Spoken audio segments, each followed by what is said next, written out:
Aprendiendo diálogos en guaraní.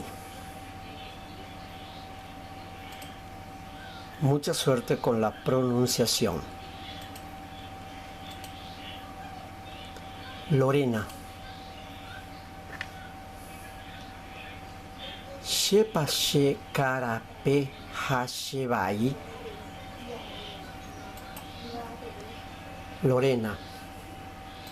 Con la traducción. Yo soy baja y fea. Lidia. Nahaniri.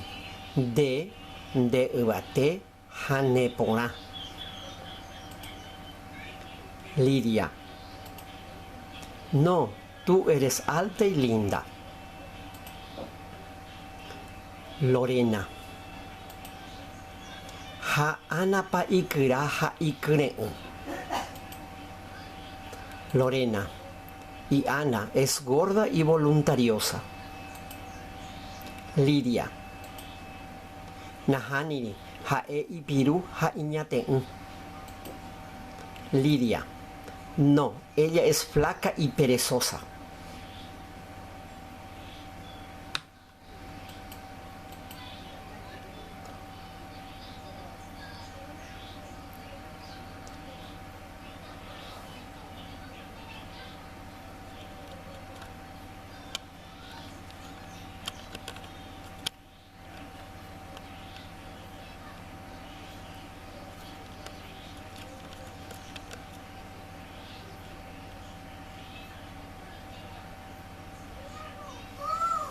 Raquel, ve pane acá nundu.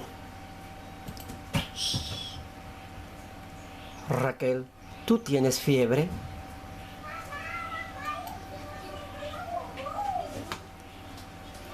Mabel, nahaniri, she akarasu, ha sheresarasu. Mabel, no tengo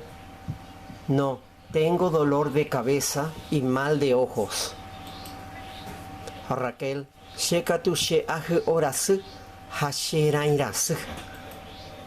Raquel, y yo tengo dolor de garganta y de muelas. Mabel, sapu ante abei she apsarasu. Mabel, a veces también tengo dolor de oídos. Abuye, gracias.